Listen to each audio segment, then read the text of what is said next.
This is Sam Piazza interviewing Dr. James Lightner on November 21st, 2009. This will be part one of an interview of the history of McDaniel College. Good morning, sir. Good morning. Sir, what is your association with McDaniel College? Well, that goes back a long ways, and I must apologize for my voice. I'm having a little problem recently. That's fine. I started with Western Maryland / McDaniel way back in 1955 when I became a student.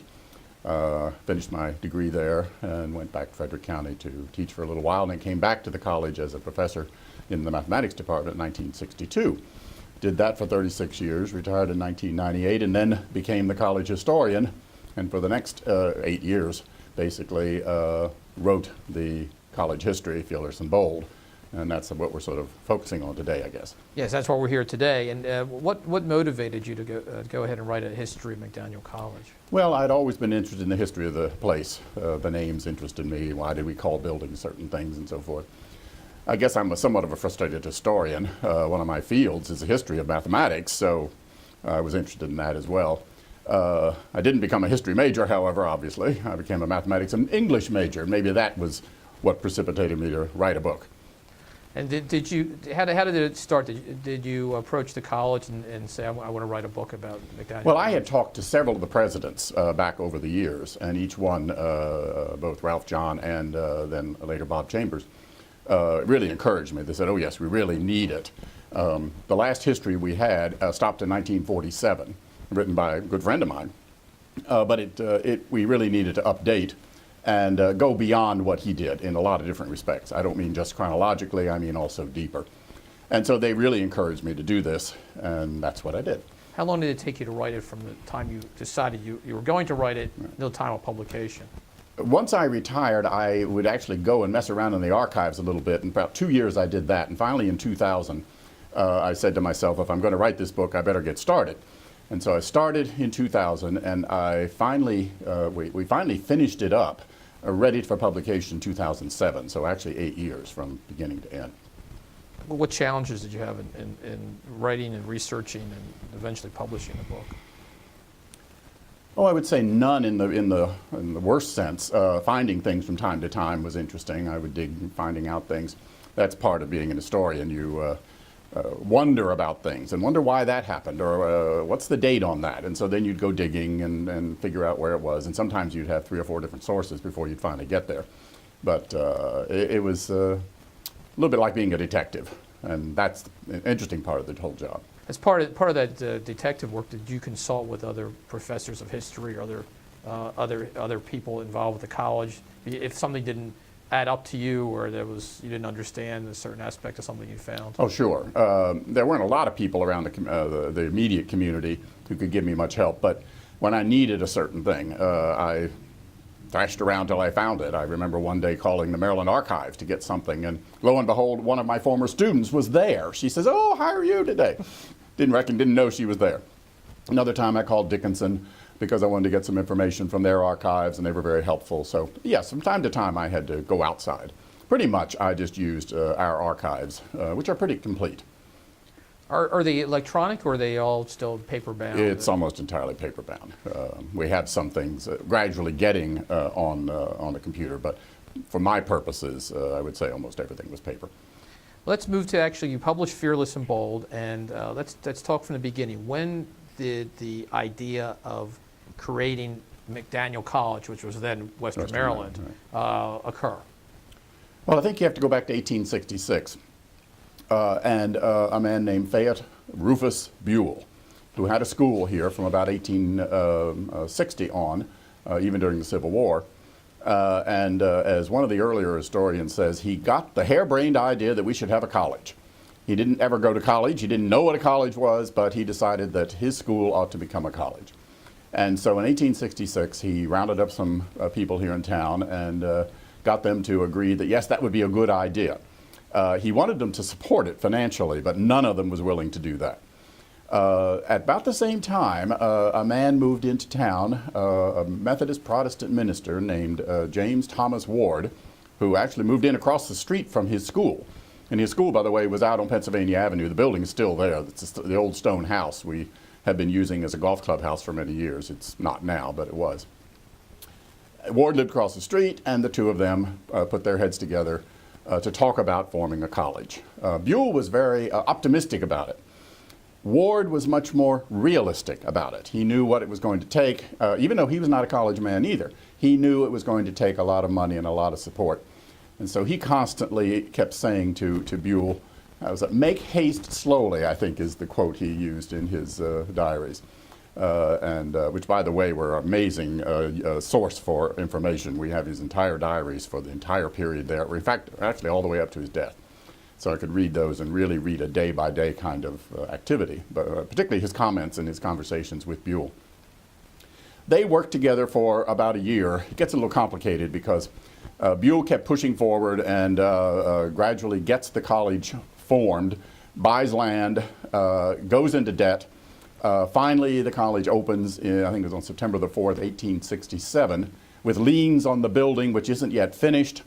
And you have to fast forward eventually to the next year when he's in desperate debt and finally tells his newly formed Board of Trustees, another group, that he doesn't have the money to do this. Let me just ask about Yes. the acquisition of land and location. Why did he choose the location? Well, it's probably in his backyard. It was just up the hill, and it was a piece of property, I guess, that was available. Pennsylvania Avenue was not really developed at that point. Ward actually had 10 acres on the other side of Pennsylvania Avenue, and he called it his little farm, which I thought was sort of interesting. It's just a little property now. But it was out in the country almost, at the far end of town, on a hill. Colleges were always supposed to be on a hill, I guess. And so I think that was what he did, and he was able to purchase the property. I think it was for $8,000.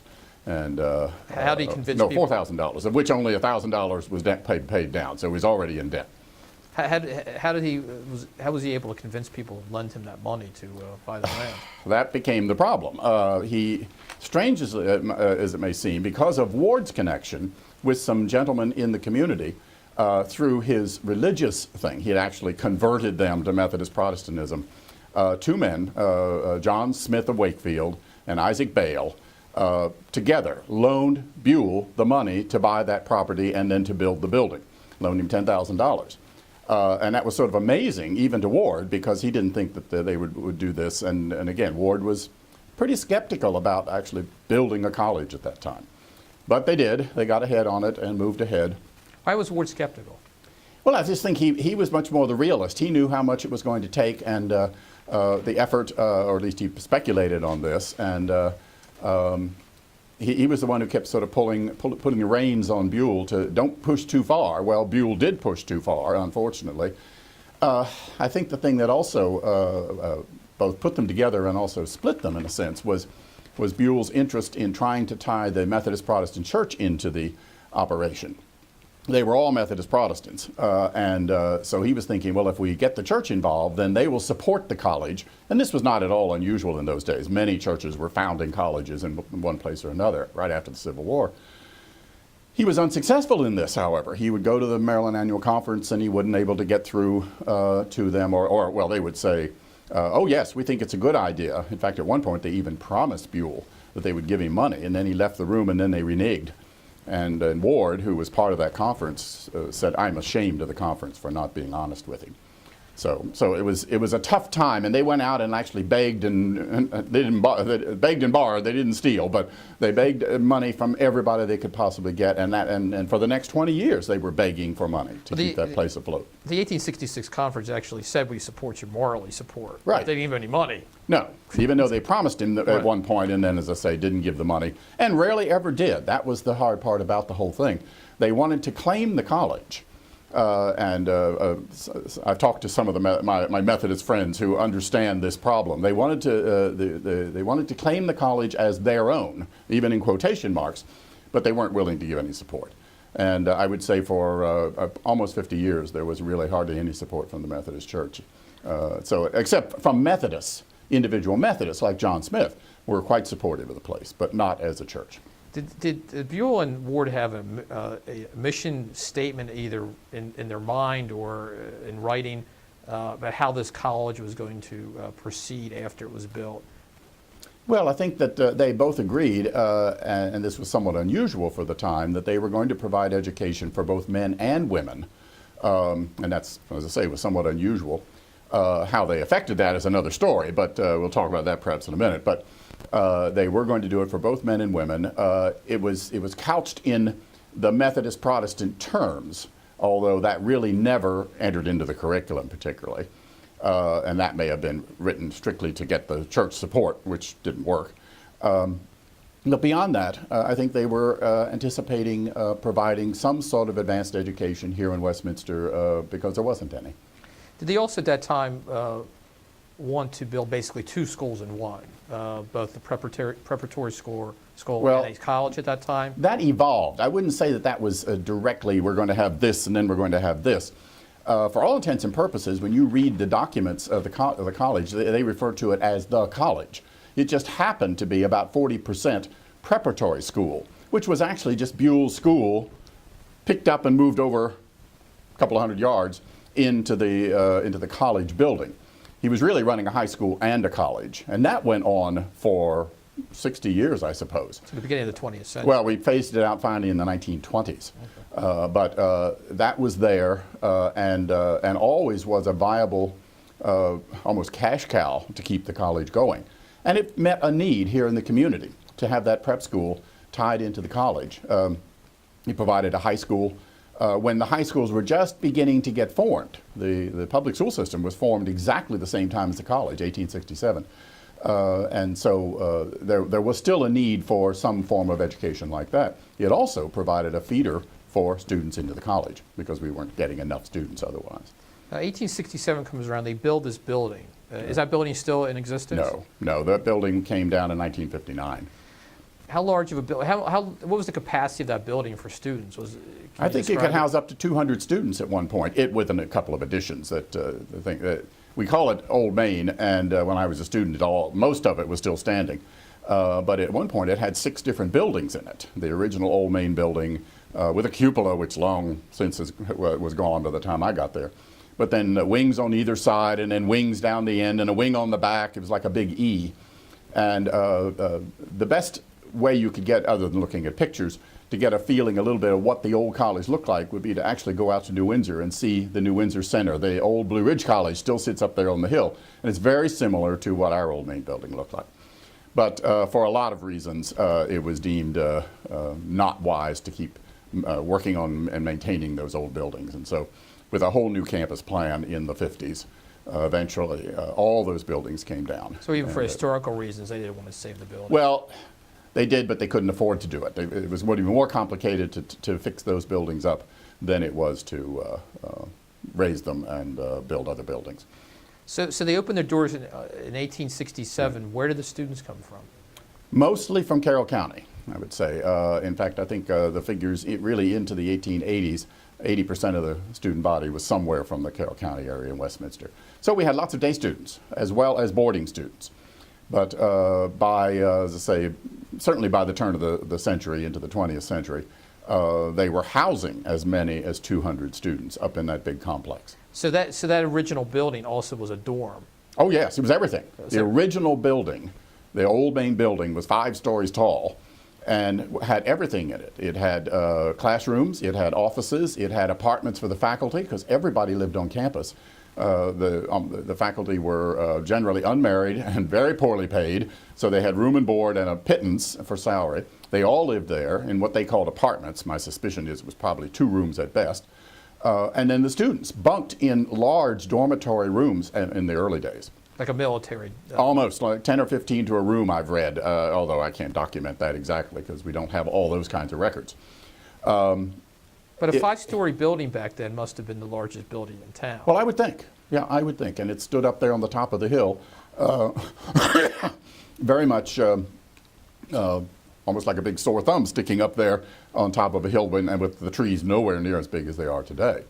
But as I say, then it began to get expanded on, and it was quite an edifice certainly by the 20th century. When the school was being formed and then eventually built, what was the reaction of the community? I think they were very positive toward it. In fact, if you look through the listing of the Board of Trustees, the early Board of Trustees, you have a lot of the luminaries of town, names that ring a bell with everybody. I won't go into all those now, but names that we think of as just streets and so forth were people here in town and very involved with it. Then it was the way the board was cast. It was also, it involved Methodist Protestant ministers, because there was a bit of a rule about one more than 1/3 being the Methodist ministers. So that was the sort of the sop to the Methodist Church. And then representatives from the state at large. But that got to be fairly complicated, I gather, and eventually that particular thing was changed so as to make it much more flexible. Did the college receive any financial support from the town at all to begin? Not from the town. Fairly early on, there was financial aid from the state, believe it or not. And even when we were still in the first debt, if you will, up before President Lewis took over, there was some financial aid from the state. And by, I think it was 1878, they started the senatorial program. And another name which pops up, William Roberts McDaniel, for whom now we name the college, came to the college as a sophomore, and by his junior year had the first senatorial scholarship from his Talbot County. He was the first recipient of it. First recipient of those ones. And I do want to talk about that in a few minutes. Sure. The class size when it first opened, how large of a class are we talking about? Well, it varied from month to month. Students sort of came and went. It was a much more fluid kind of thing than we have today. Men particularly went home to work on the farms, very typical of the time.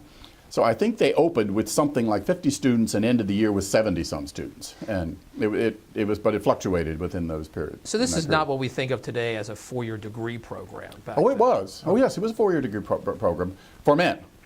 I have to add that for 15 years, the women were not considered able to do a 4-year program, so they were given a 3-year program. I thought it was fascinating when you find it. Eventually, the men came to their senses and realized that this was sort of silly, and just very quietly just said the degree will be 4 years, and off they went. Now, of those 50-some students in that first beginnings of the college, how many were women? Almost 50-50. It was designed to be a 50-50 split, and we actually maintained that at the college for many, many, many years. The way the dormitories were arranged were supposed to provide opportunity for both men and women sort of equally. So in that sense, they really made an effort. I would say that got a kilter from time to time. What was more to the point was how many received degrees. And even if you started with, let's say, 50 people, you would expect 25 men and 25 women to receive degrees. That didn't happen.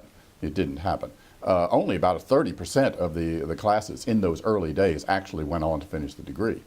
The first graduating class, which is 1871, 4 years later, had 3 women and 4 men in it, however. So that's not too bad. But when you realize how many women started and how many men started, that was a small percentage. Was that typical throughout the country? I think so. I think that was not atypical. People came for a year or two of college education.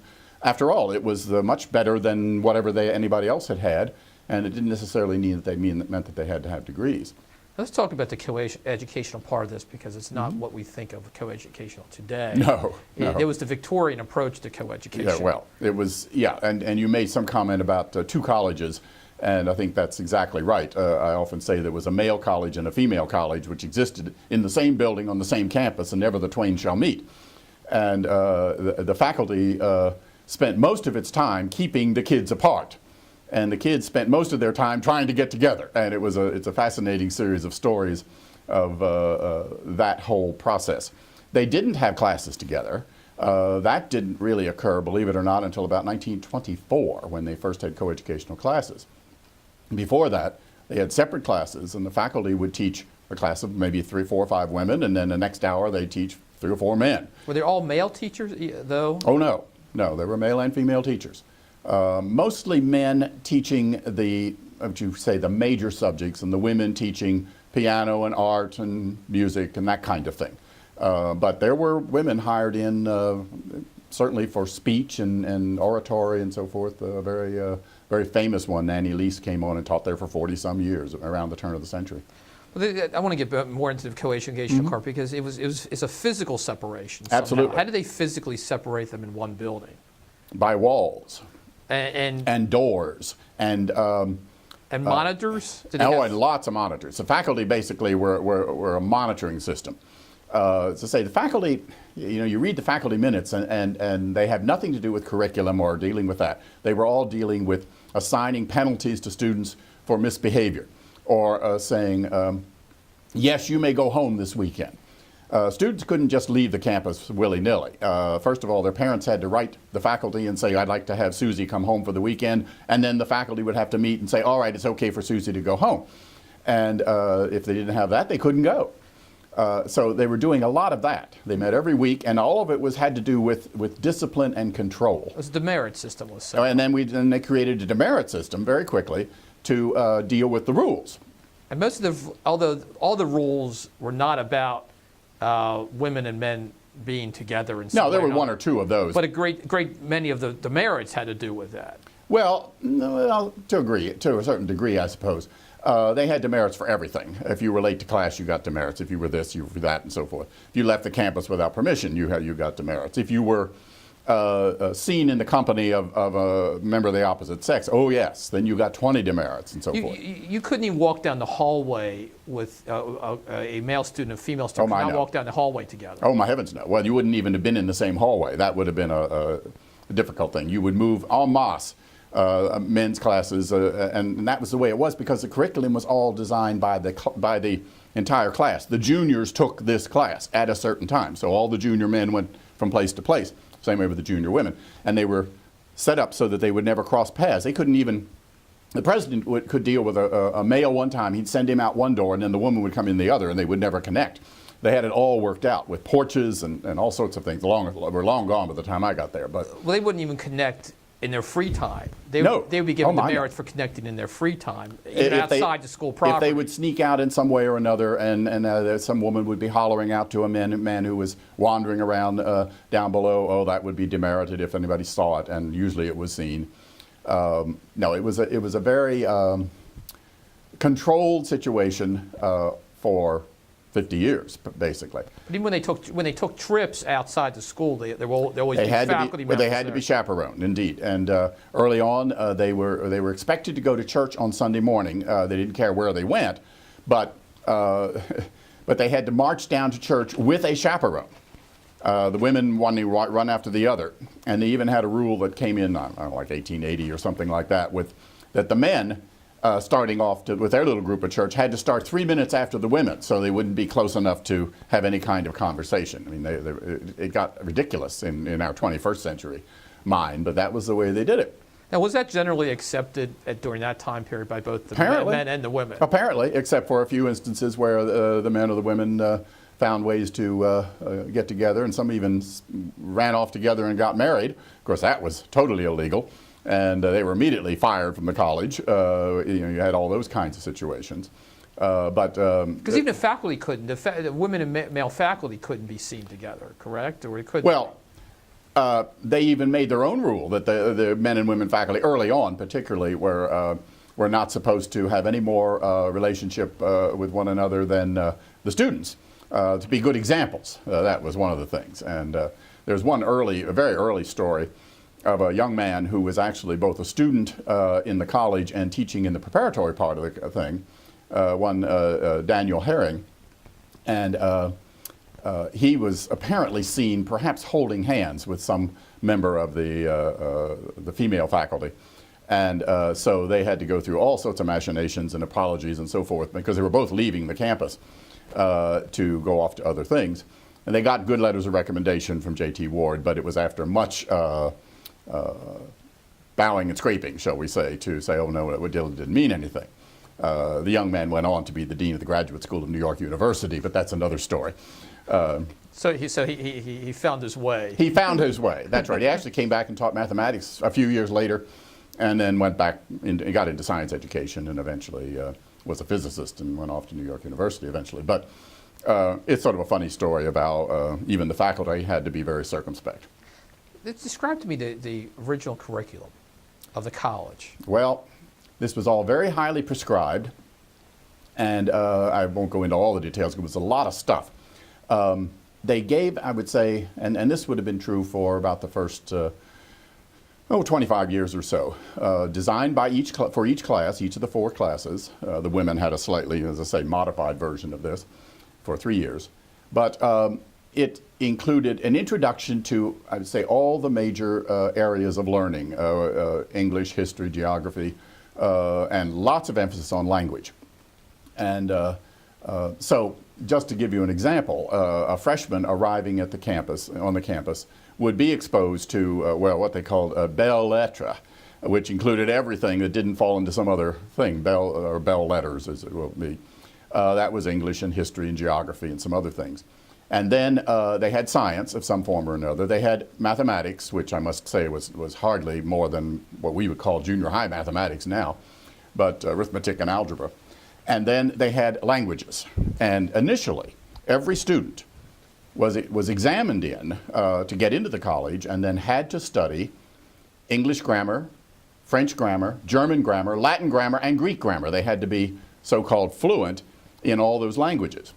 Now, I think that's a stretch to say that they were actually fluent, but at least they had introduction to that. But as a good friend of mine said, just imagine how charming it was, how thrilling it was for the freshmen to arrive and have 5 grammar classes in 5 different languages. What a turnoff. Well, the perception is, too, at that time, number one, generally, the general population in the United States was not that well educated back then. No, certainly not in those languages. And Carroll County was a farm agricultural community. Exactly right. So drawing students that could actually qualify to get into school must have been difficult, and it was few and far in between. That's right. And as I say, they even examined them in those languages, which meant that they had to have gone to high school and done some study in that. Our friend McDaniel came from the Eastern Shore, but he apparently had had enough study in that he actually qualified for sophomore level status of the college. He came from St. Michael's High School, and was smart enough or able enough or whatever to process into the sophomore year, so he was only there 3 years. One funny story that's told apropos of that is that at one of the commencements fairly early on, they were, I think it was about 1875, something like that, they were in a big pavilion down near Main Street, about where the President's house stands now in there, and the students were all giving orations in Latin and reading their papers and so forth, and how everybody sat very politely and listened to it, and the comment was that probably not more than 1 or 2 people in the audience understood a word that was being said, because nobody else knew Latin. But that was the epitome of higher education. Let's talk about the faculty, too. These were not, for the most part, college-educated people. One could say that. Yes, one could say that. In fact, the first faculty of 7 had only 1 college graduate on it. As we say, the president, Ward, had never gone to college, and none of the other people had, except for one man who was a graduate of Dickinson. And he was doing both French and science. They had to be quite broadly based in those days. And that maintained for a number of years, so that I think by about we worked on, by about 1890, I suppose, there were finally some faculty members that actually had doctorates. But that was very unusual. It was very unusual. And by the standards of the day, they were not being paid very well. One could say that as well. No, they were being very poorly paid, and that was part of the problem. You could bring a young man in, or woman, particularly right out of college. They would stay for a year or two. They were paid maybe $200 or $300 a year. They could quickly leave, find another job someplace else that paid more. And there it was. The classic example I often give is that they hired McDaniel back to teach mathematics for, I think, $400 or $500 by the time he came back in 1885. His major professor at Hopkins was a very major mathematician, and James Joseph Sylvester, who was making $5,000 in gold. Yeah, 10 times more. Yes. Now Hopkins was a better endowed institution already, even though it had only been founded in 1876. But nevertheless, they could pay Sylvester 10 times what they were paying our friend McDaniel. But having said that, there was one notable professor in particular, Professor James Reese, who did not leave but stayed with the college for how long? He was there for 41 and a half years, I believe it was. Yes, he came in as really the first major focused classics professor. Ward was teaching Latin and Greek very early on, although he claimed that he really didn't know much about it and he was doing the best he could. So finally, I guess it was in 1871, they hired the local Episcopal minister, the minister at the Church of the Ascension, James Reese, who had graduated from Princeton and was rector down at the church for, I think, about 6 years. And then they were looking for somebody, and he applied, and he was accepted. And can you tell us a little bit about him? Well, he's an interesting fellow, rather quiet soul, but apparently brilliant. And he very good teacher, very highly respected, and he had grown up here in town, and his father ran a store, the Reese General Store, where the Matthias Monuments is now, and grew up there, and then was tutored, and then went off to a private school down in Catonsville, where he was a fellow student with the Booth boys, John Wilkes included. And then he went off to Princeton, where he was the classic scholar there, and they even asked him to stay on at Princeton as a tutor, but he decided no, he would go on to Divinity School in New York. He did 3 years there, and then was ordained, and then came here for back home actually for 6 years. Then he came to the college, and from that point on, then he was a professor of classics and classical literature and so forth for, as I say, about 42 years. Now, as we move into the 1870s, this theme of the debt of the college moves with the times. Mm-hmm. And President Lewis had to deal with that in some way. How did he deal with that during that time period? Well, if you back up for about the first 20 years, the debt continued to build up. I won't get into all the details of where it came from, but there was, I think, about $26,000 debt, which doesn't seem like much now, but it was over 5 times what the college budget was for any one year, and that's a lot of debt. Lewis comes in 1886, replacing his father-in-law, J.T. Ward. He had married Ward's daughter, and he had come from the seminary, which by this time had been formed next door, a separate institution, but he had been president of the first seminary. Came over with a really entirely different approach to management, I think. I often say that J.T. Ward was more of a humanist. He was a fine man. He wasn't the greatest of businessmen. Lewis was much more pragmatic. Did not have the same temperament as his father-in-law, but he certainly did know how to manage an institution. And within 2 years, he had been able to scrimp and save and beg and borrow one way or the other until they finally had paid off that $20,000 debt. And he did it primarily just from income. He just, as I said, scrimped and saved on everything, and wherever he could save a buck, he did, and they finally paid off the debt. And then he could say, all right, now we've done this, now we can move forward. We can borrow without having the worry that we're not going to be able to pay it back. And that's what really got the college moving, to be more than just a struggling institution that could never get out of debt. How would you compare President Ward's administration with the administration of President Lewis? Well, they're very different in many respects. Of course, you have to look at Ward he was the charter president, so to speak, and having to get it off the ground. As I say, personalities, they were entirely different. Ward was not, I would say, not the best administrator, but he was certainly a beloved individual, and everybody mourned his passing in 1897, I guess it was. I should add, by the way, he switched places with his son-in-law. He became the president of the seminary and was president of the seminary until he died. But that was a less demanding job than the president of the college. But he was much more, as I say, much more of a humanist. He was much more beloved by the students.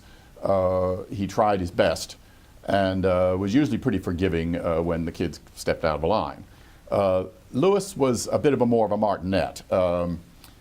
He knew he could do the job, and he did it very well, and didn't brook much suggestion of anything else. He could go to the faculty and say, "This is what I want to do," and they would say, "Yes, sir," and they did. Of course, I never met him. He died in 1920.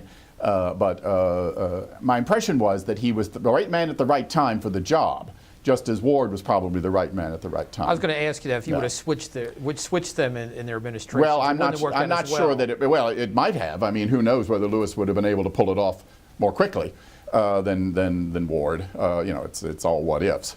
But certainly Lewis came in at the right time, eliminated the debt, got things moving.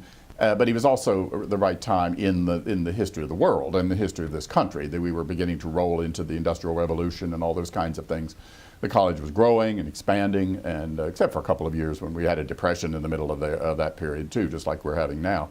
But things bounced back, and but he was just an entirely different kind of person, a very Victorian person in that sense, in terms of his attitude toward the students.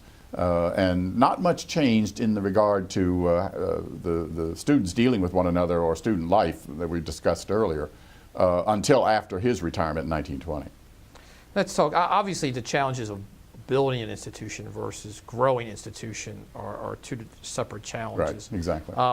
And President Lewis oversaw the rapid growth of McDaniel College in the 1880s. And can you just tell us about that growth in the 1880s? Well, I think for a lot of reasons, higher education was becoming more popular. There was more of a desire to send students to college. We were beginning to get a better reputation around the state. It was not just the local college in Westminster anymore, but it was really much more of a statewide institution.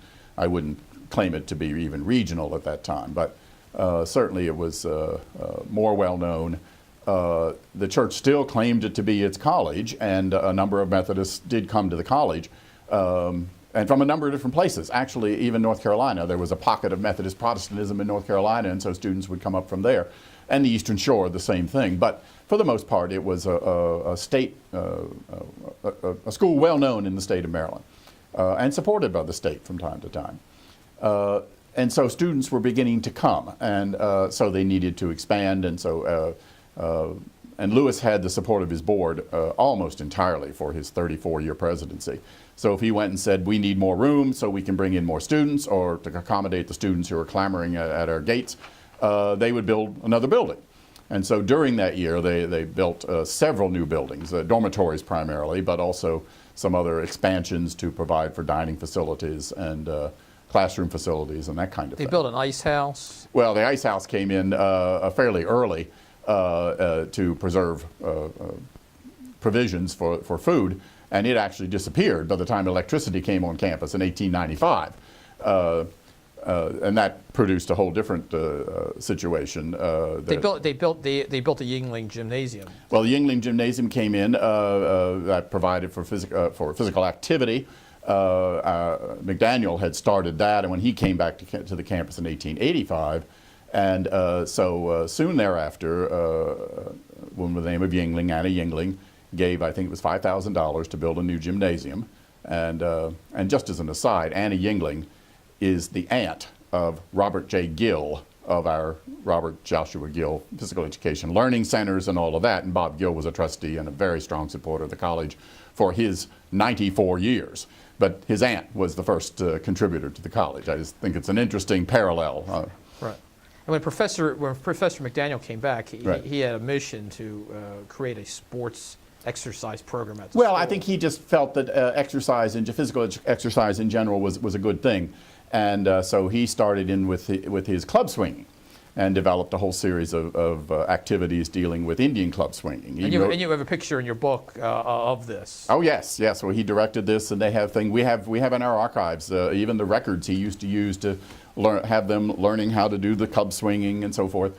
But then he also was instrumental in getting tennis started on the campus, and he even bought a bicycle. I love the story. He bought a bicycle, what they called a wheel, one of those great big wheels and the little one in the back. That was the bicycle at the time. And then learned how to ride it. And you can imagine, perched up on top of that and wobbling and so forth, people thought that was quite funny.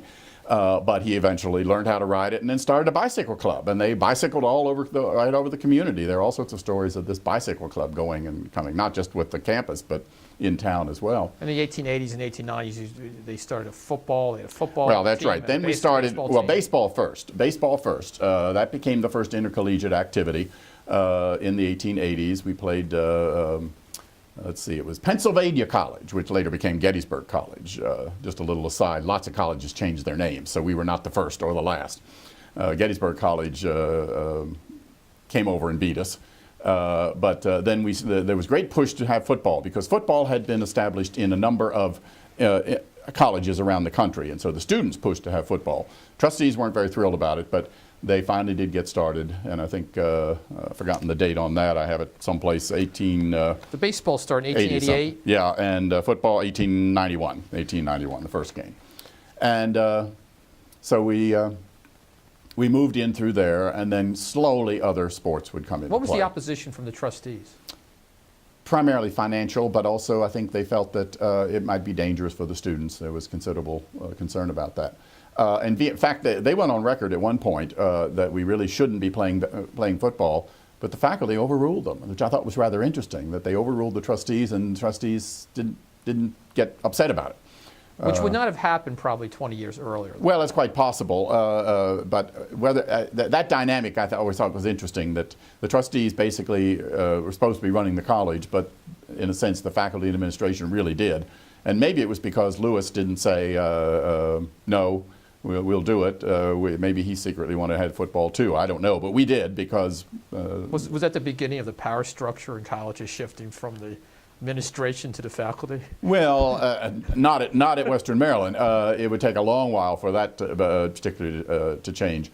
That doesn't really come in until after the 1920 when a new Albert Norman Ward becomes president. And he begins to shift a lot of the decision making to the faculty. Now, the 1880s also saw I guess, a loosening of the curriculum for students, that they were able to choose their courses more so than before. That's right. And this is under Lewis.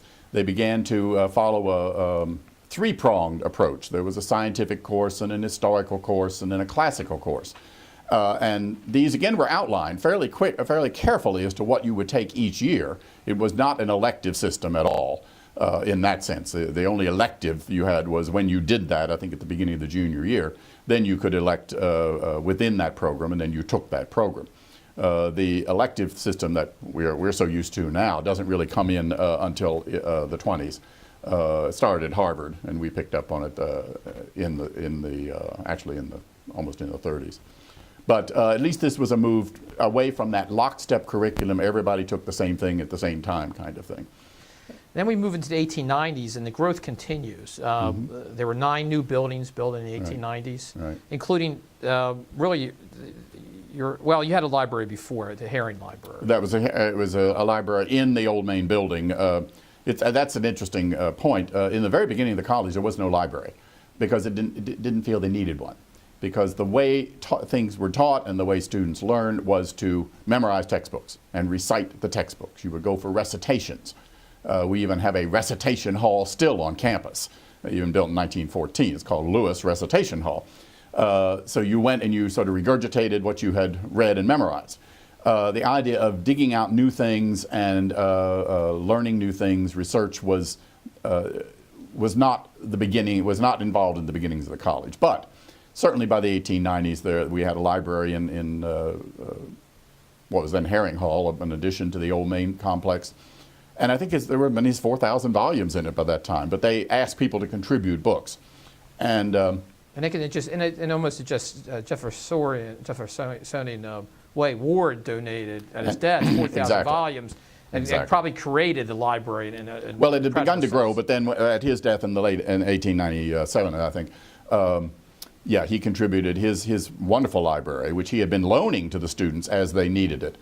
So they were beginning to move into a little bit more of a use of the library. But certainly by the turn of the century, we had a library, to the point that very early in the new century, we would actually build a library. Separate building. I think 1906 was a date on that, and we'll talk about that maybe in another session. But this also was a time that you built your first campus chapel. Well, they always had chapel, but it was not in a separate building. A separate building. But again, as we were growing, the college continued to grow. There were very few years that didn't have a little bit of growth as you trace the enrollment figures down through the years. I think we were somewhere close to 300 students by the turn of the century, 285 or something like that. By the turn of the 20th century. So that as we were growing, we were overfilling the facilities that had been built. There was a big room in Smith Hall, a large building, but it was more of an assembly room. It was not really a chapel. And so Lewis prevailed upon some good friends, the Baker family down in Buckystown, also Methodist Protestants, to build a chapel. They had previously built the President's house, by the way. That was Baker money. That's the Baker-Watts connection of Baltimore. One of the Bakers. There was always a Baker on the board for 50 years or whatever. So, at any rate, we built the chapel, the Baker Chapel. We built a couple of years later an alumni hall, because there were enough alumni now. They were beginning to say, we really ought to have a building on campus so we can come and do that. But I found that yeah. interesting too, that it was it also built with the recognition that you had to please your alumni because they were going to be the ones contributing money to the college? Well, that could have been part of it. Yeah. I think they were pushing to do that and saying, well, we'll build it, we'll give the money, but the bottom line was they didn't. They couldn't come up with enough money, and so this strategy always really amazed me. It was going to be a relatively small building that would have alumni offices and rooms in it, and Lewis, in his wisdom, said, let's make it bigger and make it a building that accomplished a lot of other things than just the alumni.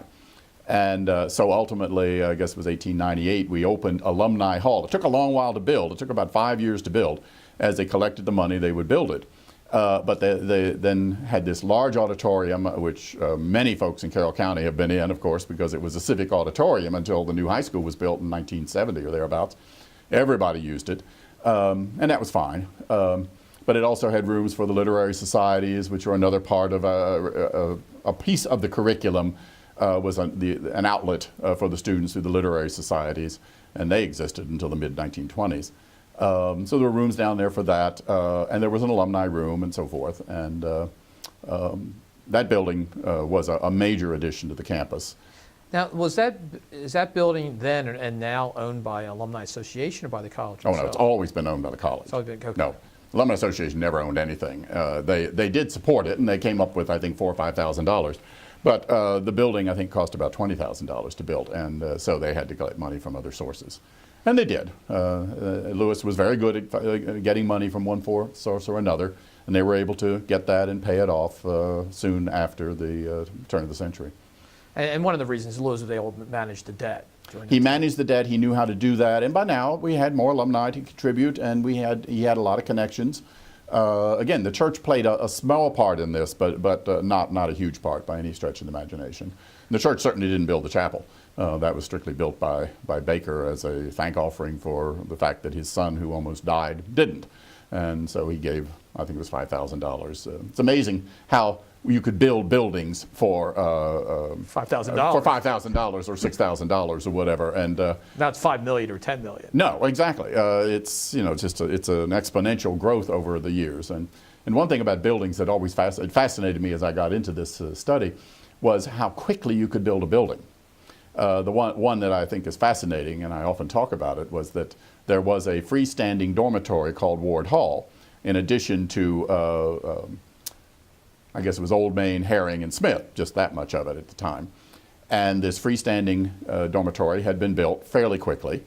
And 13 years later, it was already deemed to be too small. And so the students left, let's say early June, and they tore the building down, used the bricks and whatever wood was in it, rebuilt a building which was now 4 stories tall and, I don't know, twice as long. And it was open when the students came back in September. Well, that's a time period when there was you didn't have to get permits and you didn't have to follow these Of course, guidelines. but it also didn't have any electricity, it didn't have any plumbing. True. It just was sticks and mortar and so forth, and up it went. And so they were astonished when they came back to see this rather immense building in its place. Now, soon thereafter, of course, then we started electrifying buildings and so forth. But at that was the 20th century. This was in the early 1890s. By 1895, then we had electricity on campus. And then a lot of things began to change, obviously, so the thing could be electrified. But they only kept the lights on for the students in the dormitories until 10 o'clock, and then they literally pulled the master switch and the lights went out. And that happened. That went on into the 30s, believe it or not. Jeez. Now, as we approached the 20th century, beginning of the 20th century, what were the challenges the school had as it approached the beginning of the 20th century? Well, I suppose none more than they'd had before. There was always the idea of getting students, and from time to time there would be depressions. There were several throughout that era that would slow down the number of students who came. I don't have the exact date on it, but I remember there was one problem. It wasn't depression. It was a fact that there had been drought on the Eastern Shore. And so the crops had not come in, and our students, we had a number from Eastern Shore, as I suggested, they just couldn't afford to come to college. So we were losing, for a couple of years, we lost students that way. So it was always, well, still is, we are a very tuition-driven institution. So if the students' numbers drop, your tuition drops, your budget drops, everything's tight. And I would say that has always been a concern for the college, right down to the present day. We are always concerned about enrollments and filling the dormitories, filling the boarding students, and all of that kind of thing. But at the time of the approach of the 20th century, I'm assuming that the faculty and the trustees thought that the growth would continue. Oh, I think it was always planned that there would be a certain amount of growth. And when things started to be a squeeze, then they would see a need for a new building or whatever. Although it came to a point where they pretty much sat at a certain point for a while. And particularly then when you get into the war years. We'll talk about that another time. But right. You know, the 20s and then the 40s all were great, were difficult for a lot of reasons. And you have the Depression in the middle of there that way too. So there are always crises that way. So I would say, you know, filling the college, keeping good faculty would be another, not a crisis, but a concern. And that would still be a concern until we finally started paying the faculty to keep them. People would come and go like crazy. And the only person to remain to the college until his retirement, I guess around 1913, was Reese, the classics professor. He stayed there for, as I said, 42 years. But he was the first person to retire and actually be named emeritus, which meant, you know, hey, you stayed long enough to get a retirement, and they would give him a retirement then. But otherwise, people would come and go because they could get better jobs. And so there was, and of course the students were coming and going, but there was a certain amount of instability within the faculty, not within the curriculum. That sort of stayed the way it was for years. But the faculty, paying the faculty, keeping the college filled, that's sort of a normal series of concerns that go on even to the present day. Well, thank you, Dr. Lightner. This concludes part one of the history of McDaniel College, and part two will go into the 20th century and how things progressed from there. Thank you for your time. That's a whole other story. It's a whole other story. Right. Thank you, sir. You're welcome. Good to be here.